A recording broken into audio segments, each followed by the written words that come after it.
नमस्कार दोस्तों, इस वीडियो में आपका स्वागत है।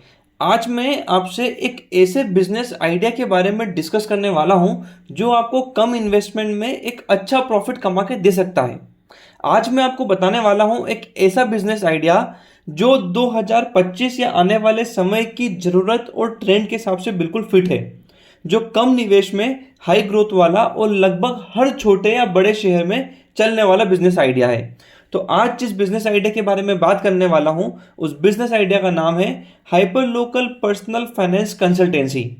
आप सोच रहे होंगे कि ये क्या है, मतलब इतना कॉम्प्लेक्स नाम है, इतना इतना कॉम्प्लिकेटेड वर्ड है, क्या है। चलिए मैं आपको इसको बहुत आसान भाषा में समझाता हूँ। देखिए, आज की तारीख में हर आदमी पैसा कमाना चाहता है, लेकिन उसको ये नहीं पता है कि म्यूचुअल फंड सही है या एफडी सही है, लाइफ इंश्योरेंस और हेल्थ इंश्योरेंस में कितना अंतर है, एसआईपी की शुरुआत करनी कैसे है, बच्चों की पढ़ाई के लिए कितना सेव करना होता है, हम अगर कोई इन्वेस्टमेंट कर रहे हैं तो वो इन्फ्लेशन को बीट कैसे करेगा। और यही प्रॉब्लम जो है वो आपका बिजनेस बन सकती है। देखिए, सोचने में बड़ा आसान लगता है कि दुनिया ये काम कर रही है, दुनिया में बहुत सारे प्लेटफॉर्म ये काम कर रहे हैं, बट आज भी अगर एक डेटा के अकॉर्डिंग मैं बात करूं तो 90% लोगों को इस चीज़ के बारे में नहीं पता है कि उन्हें उनका फाइनेंशियल गोल या फाइनेंशियल प्लानिंग पे कैसे काम करना है। और यही सबसे बड़ा पेन पॉइंट है जो आपके लिए एक अच्छा बिजनेस बन सकता है, और आप एक फाइनेंशियल गाइड या फाइनेंशियल कंसल्टेंट बन सकते हैं अपने शहर, अपने मोहल्ले या अपने लोकल एरिया में। इस बिजनेस को आप कहीं से भी बड़ी आसानी से शुरू कर सकते हैं। अब सबसे बड़ी बात यह है कि ये बिजनेस शुरू क्यों करें। मतलब देखिए, आज की तारीख में जैसे मैं बहुत बेसिक सा नाम करता हूँ, पॉलिसी बाजार हो गया, डिट्टो हो गया, ऐसी बहुत सारी कंपनियां हैं जो ये काम कर रही है। अब आप सोचेंगे यार ये सब काम कर रही है और मैं भी यही काम करूं। देखिए, इंडिया का मार्केट इतना बड़ा है, इतना बड़ा है कि आज भी वो कंपनियां सिर्फ 10% हिस्सा ही कवर कर पाई है। अब आप सोचिए, 150 करोड़ जनता में से अगर उसका सिर्फ आप 1% भी कवर कर लेते हैं तो आपके लिए वो रेवेन्यू का कितना बड़ा सोर्स बन सकता है। और ऐसा नहीं है कि ये बिजनेस में आपको डेडिकेटली फुल टाइम देना है। इनफैक्ट इस बिजनेस को आप अपने किसी दूसरे बिजनेस के साथ भी कर सकते हैं। तो अब हम क्या डिस्कस कर रहे थे कि बिजनेस शुरू क्यों करें, मतलब क्या इसके पीछे का रीजन है। देखिए, आप बहुत ध्यान समझिएगा, आज की तारीख में लोगों के पास पैसा है पर गाइडेंस नहीं है, डिजिटल ऐप्स है लेकिन भरोसा और भाषा की कमी है। बुजुर्ग, महिलाएं, दुकानदारों को सरल और समझदार एडवाइस की जरूरत है। तीन बातों को मैं फिर से रिपीट कर रहा हूं कि लोगों के पास पैसा है, गाइडेंस नहीं है, डिजिटल एप्लीकेशन है पर उस एप्लीकेशन के ऊपर भरोसा नहीं है, सीनियर सिटीजन, वुमेन्स और दुकानदारों को आसान और समझदारी के साथ समझाने की जरूरत है। और सबसे बड़ी बात, इसमें निवेश बहुत कम लगता है। और यही रीज़न है इस बिजनेस को आप एक अच्छे लेवल पे स्केल कर सकते हैं। जैसे मैंने आपको बताया था भाई, पॉलिसी बाजार है तो ये सेंट्रलाइज काम करती है, हाई लेवल पे काम करती है। बट आप जो करने वाले हो वो फेस टू फेस कंसल्टेंसी करोगे, लोगों के साथ मिलके बात करोगे, एक एक पर्सनल टच बनेगा, एक कनेक्शन बनेगा, जो आपके परिचित हैं वो आप पे भरोसा करके काम करेंगे। तो बात हो गई बिजनेस की। अब समझना यह है, मैं बोल रहा हूं कि कम पैसों में शुरू होता है, तो इस बिजनेस को स्टार्ट करने में कितना खर्चा होगा। देखिए, इसमें खर्चा ना के बराबर होगा। आपके पास एक अच्छा सा स्मार्टफोन होना चाहिए, चाहे तो आप एक अच्छा सा टैबलेट रख सकते हैं अपने साथ में, इंटरनेट कनेक्शन होना चाहिए, कुछ डिजिटल टूल के बारे में आपको पता होना चाहिए जैसे canvas, Google form, WhatsApp, plus आपको 10 से 15 हज़ार रुपए का आप लेके चलिए, एक बेसिक इंफ्रा बनाना रहेगा और उससे आप इस बिजनेस को शुरू कर सकते हैं।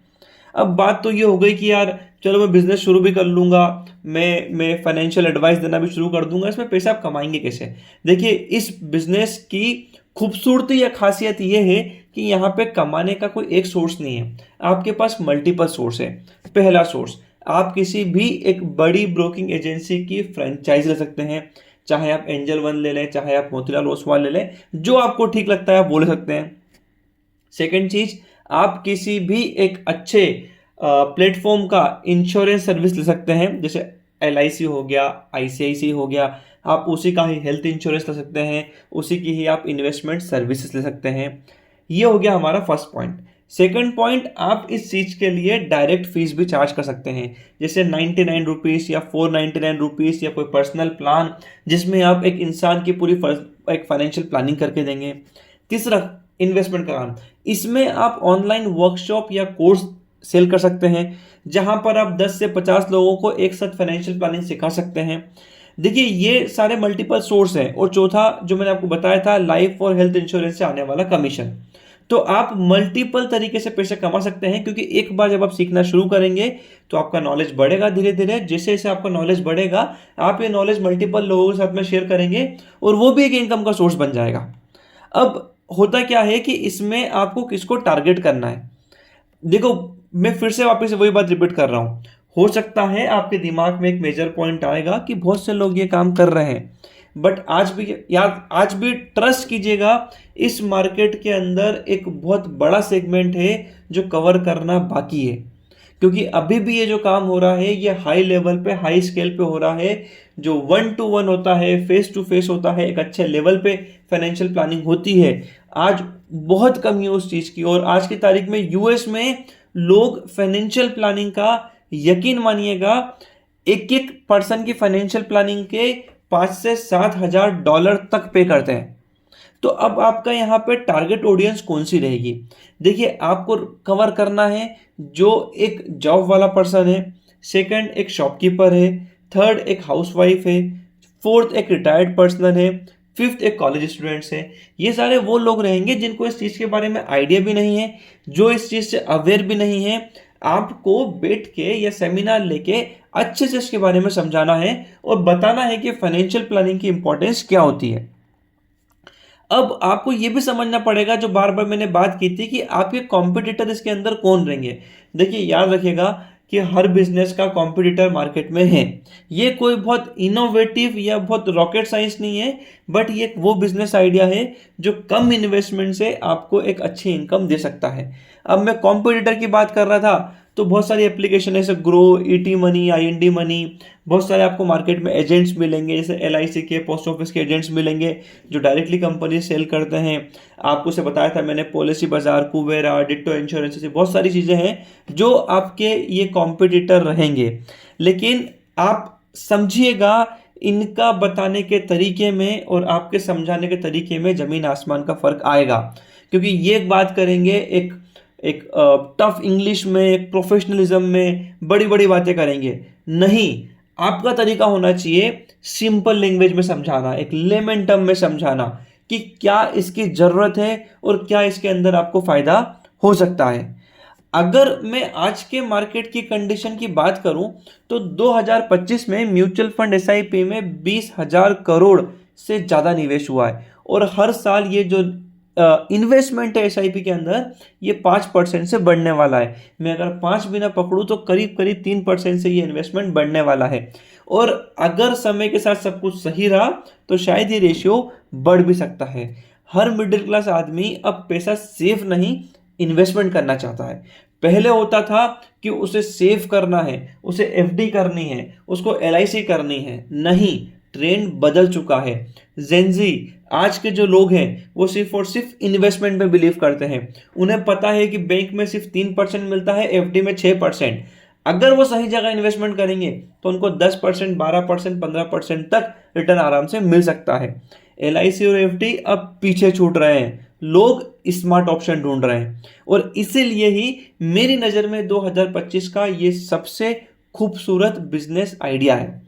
आपको करना क्या है? देखिए, इतना सब कुछ समझने के बाद आपको करना क्या है? आपको 1 से 2 महीने एक अच्छा टाइम देना है, जहां पे आपको फाइनेंस के बारे में स्टडी करनी है। आपको समझना है सारी चीज़ें मार्केट में काम कैसे करती है। आपको वेबिनार्स अटेंड करने हैं, अच्छी बुक्स पढ़नी है। बहुत सारे मार्केट में फ्री रिसोर्सेज अवेलेबल हैं, आप वहाँ पे ये सारी स्टडी कर सकते हैं। साथ में कुछ बेसिक लर्निंग कोर्स होते हैं एनआईएसएम के, आईआरडीए के, म्यूचुअल फंड के। इन कोर्स को भी आप पढ़ के, समझ के आप कंप्लीट कर सकते हैं। क्योंकि हमेशा याद रखिएगा, एक अच्छा फाइनेंशियल एडवाइजर वो होता है जिसके पास सिर्फ नॉलेज ही नहीं, एक अच्छी डिग्री भी हो। ठीक है। आप अपने शहर में एक लोकल व्हाट्सएप ग्रुप बना सकते हैं जहां पे आप लोगों को इसके बारे में एजुकेट कर सकते हैं, उनको इस बारे में समझा सकते हैं। आप एंजल ब्रोकिंग के, स्वास्तिका के, मोतीलाल ओसवाल के, जो भी आप मार्केट में अच्छी फ्रेंचाइजी दे रहा है, इनके आप एक अच्छे पार्टनर बन सकते हैं। एक बेसिक सी वेबसाइट बनाइए, उसमें कोई बड़ा खर्चा नहीं आता है, उसमें एक बेसिक सा फॉर्म बनाइए जिसमें लोग अपनी इंक्वायरी डाल सके। उसके अंदर आप अपने प्लान बेचना शुरू करें, चाहे आप मंथली प्लान बेचें, ईयरली प्लान बेचें, लाइफ टाइम प्लान बेचें, प्लस लोगों को इस बारे में आप एजुकेट करें। तो ये सारी चीज़ें अगर आप एक सिस्टमेटिक वे में करते हैं तो यकीन मानिएगा आपके लिए एक लंबे समय में एक अच्छा इनकम का सोर्स बन सकता है। मैं फिर से रिपीट कर रहा हूँ, जरूरी नहीं है कि इसको आप डेडिकेटेडली काम करें या इंटायरली सिर्फ यही काम करें। आप अपना जो करंट बिजनेस है, करंट जो अब भी आप काम कर रहे हो, उसके साथ में इस काम को आप कर सकते हो। आपको एक अच्छे फाइनेंस की नॉलेज होनी चाहिए, आपको उस चीज़ों के बारे में पता होना चाहिए। अगर किसी इंसान को आप यूलिप के बारे में समझा रहे हैं, किसी इंसान को आप हेल्थ इंश्योरेंस के बारे में समझा रहे हैं, तो आपको उस हेल्थ इंश्योरेंस के इन एंड आउट के बारे में या यूलिप के इन एंड आउट के बारे में पता होना चाहिए, ताकि लोग आपके ऊपर भरोसा करें और आप उस चीज़ में उनको गाइड या सपोर्ट कर सकें। तो मैं उम्मीद करता हूं कि मेरे द्वारा दी गई इंफॉर्मेशन आपको जरूर पसंद आई होगी और ये आपको एक अच्छा डिसीजन लेने में हेल्प करेगी। Thank you for watching this video, और इसी के साथ आज का वीडियो हम समाप्त करते हैं।